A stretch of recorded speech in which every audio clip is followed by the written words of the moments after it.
မရခင်ပါပြောချင်ဆိုရွေးကောက်ပွဲကိစ္စပါရွေးကောက်ပွဲကိစ္စကဘာလဲဆိုတော့ကျွန်တော်တို့ဒီ KIO ကနော်ဘူးလို့ပါတော့ပြောပါတယ်သူ့နယ်မြေမှာရွေးကောက်ပွဲကျင်းပခွင့်မပြုဘူးပြီးတော့ရွေးကောက်ပွဲကိုသူထောက်ခံမှာလည်းမဟုတ်ဘူးဆိုပြီးတော့သူပြောလာတာတွေ့ရပါတယ်ဆိုတော့သူ့နယ်မြေလို့ပြောရင်တော့ကျွန်တော်တို့အားလုံးပြောရင်တော့ကချင်ပြည်နယ်လို့ပြောချင်လည်းရတယ်လို့ဘောင်ချင်းချင်းလေးနဲ့ပြောမယ်ဆိုရင်တော့ဒီလိုင်ဇာတို့ဒီတခြားပေါ့မိုင်ဂျရန်တို့အစရှိနေဆက်တကြောလားသူပြောချင်တဲ့သူ့နယ်မြေဆိုတာကကချင်ပြည်နယ်တစ်ခုလုံးလားဆိုတာတော့သူခွဲခြားမပြောတော့ဘူးနော်သို့တော့ကျွန်တော်တို့နားလည်တာတော့ကချင်ပြည်နယ်ထဲမှာKIA ထိချုပ်ထားတဲ့နယ်မြေနဲ့ KIA ထိချုပ်ထားခြင်းမရှိတဲ့နယ်မြေရှိတယ်။အဲ့တော့တက်မလို့အားကောင်းတဲ့နယ်မြေနဲ့ KIA ထိချုပ်တဲ့နယ်မြေ။မြစ်ကြီးနားလိုနေရာမှာတော့ရွေးကောက်ပွဲဖြစ်မှာပဲ။ဒါပေမဲ့ KIA သူပြောတဲ့လိုင်ဇာမှာဖြစ်မှာလို့ဆိုလိုင်ဇာမှာဖြစ်ချင်မှာဖြစ်မှာ။မဖြစ်ဘူး။တို့တော့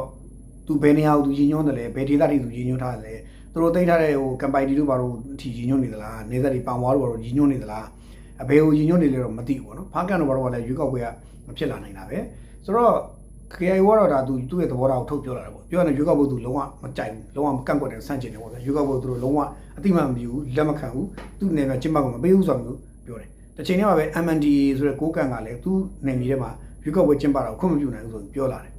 ဆိုတော့ရုတ်တရက်ကြည့်ရင်တော့ခင်ဗျားတို့ဟိုဒီခွင့်မပြုဘူးလို့ပြောတော့တွေ့ရစစ်တပ်ကိုတကုံနဲ့အာခံပြီးဘာဖြစ်ပြီးညာဖြစ်ပြီးပြောလို့ရပါတယ်ဒါပေမဲ့အခြားတစ်ဖက်မှာဘာရှိလဲလို့မေးရင်ခင်ဗျားတို့မတွေးလိုက်တဲ့ရှုထောင့်တစ်ခုရှိတယ်သူတို့နယ်မြေထဲမှာရွေးကောက်ပွဲကျင်းပတာကိုလက်မခံဘူးလို့ပြောတယ်အတိမမပြူလေပြောတယ်ဒါဆိုရင်တို့ရွေးကောက်ပွဲမကျင်းပချင်ဘူးရွေးကောက်ပွဲကိုကျင်းပခြင်းနဲ့စိတ်မရှိဘူးကျင်းပလို့လည်းစိတ်မရှိတဲ့အဖြစ်ရွေးကောက်ပွဲကိုတို့မလုပ်ချင်ဘူးဆိုတဲ့သဘောဆိုတော့ရွေးကောက်ပွဲမရှိရင်ဘယ်သူတွေအုပ်ချုပ်လဲရွေးကောက်ပွဲမရှိရင်ဘယ်သူတွေအုပ်ချုပ်လဲအဲ့ဒီတို့နေနေမှာရွေးကောက်ပွဲမရှိရင်တို့နေနေမှာအုပ်ချုပ်တယ်တပုံတွေပဲအုပ်ချုပ်မှာတပုံတွေကဘာလုပ်မလဲရှင်းလေးပါပဲတပုံတွေဆိုတာမျိုးကတော့ဟိုတို့ကတနက်ကင်ပြီးတော့အုပ်ချုပ်တာသူ့မှာဒီမိုကရေစီမရှိဘူးလူ့ခွင့်ရေးဆိုတာမရှိဘူးတို့အုပ်ချုပ်တယ်လို့အုပ်ချုပ်တာအဲ့တော့အဲ့ဒီဟာကြီးကိုတော့ရင်ဆိုင်ရမှသိကြတယ်ဒါကြောင့်ပြည်သူလူထုတွေစဉ်းစားရမှာဒီလက်နက်ကင်ပုံကန်နေတဲ့သူတွေအကုန်လုံးကသူတို့နယ်မြေထဲမှာရွေးကောက်ပွဲဆိုတော့မမြင်ချင်ကြဘူးလို့ပြောနေကြတဲ့ကသူတို့ဆက်အုပ်ချုပ်ချင်တယ်လို့ပြောတာသူတို့ဆက်အုပ်ချုပ်ချင်တယ်လို့ပြောတဲ့ဆိုကြတဲ့ကသူတို့အုပ်ချုပ်မှုအောက်မှာရှိနေတဲ့ပြည်သူတွေပေါ်မှာဒီမိုကရေစီတွေလူ့အခွင့်အရေးတွေစိတ်ဝင်စားဘူးဖက်ဒရယ်ဆိုလို့စိတ်ဝင်စားဘူးသူတို့အုပ်ချုပ်ချင်တယ်သူတို့တနက်နဲ့ပဲအုပ်ချုပ်ချင်တယ်ဒါအဖြေပြောချင်တယ်အဲ့တော့ KIO တို့ဘာလို့ကြည့်လိုက်KIA တို့ဒီ MND တို့ဘာလို့ကြည့်လိုက်သူတို့ရွေးကောက်ပွဲဆိုတာကပြည်သူလူထုနဲ့မဆိုင်ဘူးသူတို့တပ်တွင်းရွေးကောက်ပွဲပဲရှိတယ်ပြည်သူလူထုနဲ့မဆိုင်ဘူးသူတို့တပ်တွင်းမှာအပြောင်းလဲရာထူးပြောင်းလဲဖြစ်ကြရင်တော့တပ်တွင်းရွေးကောက်ပွဲပဲရတယ်အပြည်သူလူထုနဲ့ဘာမှမဆိုင်ဘူးသူတို့အုပ်ချုပ်တဲ့တနက်ပြောက်အုပ်ချုပ်တဲ့လူတွေဘာမှမဆိုင်ဘူးအဲ့ဒါအဖြေပဲဒါကြောင့်သူတို့ကပြောနေတဲ့ဒီမိုကရေစီကိုသူတို့ဖက်ဒရယ်လို့ဘာညာပြောမယ်တော့သူတို့ကပြောတဲ့ဒီတပ်မတော်ဆက်အာဏာရှင်တို့သူတို့ပြောနေတဲ့စကားလုံးတွေကသူတို့ကသူတို့ပြန်လက်ညှိုးထိုးနေသလိုဖြစ်မနေဘူးလားကျွန်တော်ပြန်တွေးကြည့်အောင်ပြောတာအဲ့တော့တချို့ပြည်သူတွေကအဲ့ဒါကိုလက်နက်ကင်ပုံကန်တဲ့သူတွေကိုမှန်တယ်လို့ထင်နေကြတယ်မှန်တယ်လို့ထင်နေတယ်ဆိုရင်တော့ခင်ဗျားတို့လည်းအဲ့ဒီနေမှာသွားနေကြည့်တယ်သူတို့ဘယ်လိုအုပ်ချုပ်တယ်လို့သိချင်ကျွန်တော်တို့ဒါကြောင့်ဒီလက်နက်ကင်ပုံကန်သူတွေနဲ့ကျွန်တော်တို့ဒါကြောင့်တစ်စောင်းစီးနဲ့မျက်စိလိုဖြစ်တာကျွန်တော်လုံးဝလက်မခံဘူးအဲ့တော့သူတို့ရွေးကောက်ဖို့လူချင်းဦးဆိုတော့ကလေးကသူတို့ဒီစစ်အာဏာရှင်ဆန်ဆန်သူတို့အုပ်ချုပ်မယ်သူတို့နေမှာသူတို့ပဲတီအုပ်ချုပ်မယ်ဆိုတဲ့အတိတ်ပဲမျိုးကြီးနဲ့သူတို့ဒါပြောနေတာဖြစ်တယ်အဲ့တော့လူချင်းနာပါလဲဆိုတော့ဖြေဖို့လိုတယ်နောက်တော့မြစ်ကြီးနားလူမျိုးပေါ်ကိုတက်ပြီးတော့ကို KIA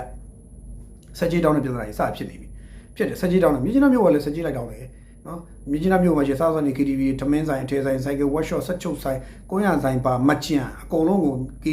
KIA ကစာချုပ်sorry ဟိုအကောင့်တစ်စိတ်တုံးတွေဆိုပြီးစီးထုပြီးတော့ပို့တယ်ဘလို့ပို့လဲဆိုတော့သူတို့ရဲ့စာလေးတွေပါလဲဆိုတော့အကြောင်းကြတာဆင့်ခေါ်ခြင်းတဲ့ဆိုပြောတယ်မလီယံမြို့နယ်အတွင်းမှာရှိတဲ့ပေါ့နော်စီးပွားရေးလုပ်ငန်းလုပ်တဲ့လူကြီးမင်းအားဆိုရင်အခွန်ပေးဆောင်ရန်ကိစ္စနဲ့ပတ်သက်ပြီးတွေ့ဆုံလို့တဲ့အတွက်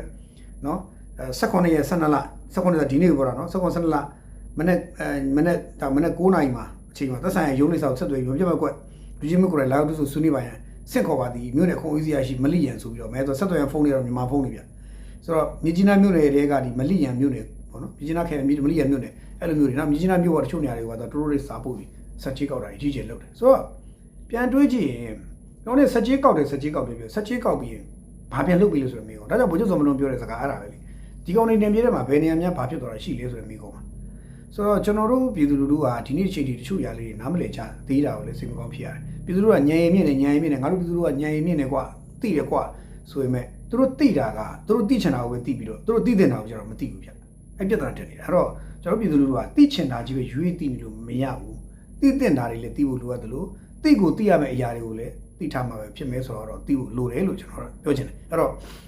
့ဘာပြောကျွန်တော်တိုင်းပြည်ကမကြိုင်မှာအစိုးရအသစ်အပြောင်းလဲနဲ့ကျွန်တော်တို့အပြောင်းလဲအသစ်တစ်ခုရတော့မယ်ဆိုတော့ဘာပြောအားလုံးကဒါကိုကြိုတင်ပြင်ဆင်ထားကြဖို့လည်းလိုတယ်ပြီးတော့ဒီအပြောင်းလဲအနေနဲ့ကျွန်တော်တိုင်းပြည်အနာကကောင်းကိုမြင်ရဖို့ကျွန်တော်တို့ကစပြီးတော့အခုချိန်ကြီးပြင်ဆင်ထားဖို့လိုတယ်ရွေးကောက်ပွဲကျင်းပဖို့ရက်ကကြားထဲမှာ9ရက်ပဲကျွန်တော်တယ်9ရက်ပဲကျွန်တော်တယ်ဆိုတော့ဒီနေ့18ရက်နောက်10ကြာပြီးနောက်9ရက်ကြာပြီးဒီဇင်ဘာ28ကြာရင်မဲသွားပေးကြတော့မယ်ပြီးရင်အဲ့ဒီနောက်မှာဆက်ပြီးတော့ January မှာ နောက်ဆုံးနှစ်ချိန်ကိုဇန်နဝါရီမှာကျင်းပပြီးကျွန်တော်တို့လွတ်တော်အစ်စ်ကိုမြင်ရမယ်ကျွန်တော်တို့ဒါအောင်မှမလိုချင်ဘူးဆိုရင်လည်းကျွန်တော်တို့ဘာလုပ်ကြမလဲဆိုတော့ကိုယ့်အကိုဖြေးကြဖို့လိုပြီ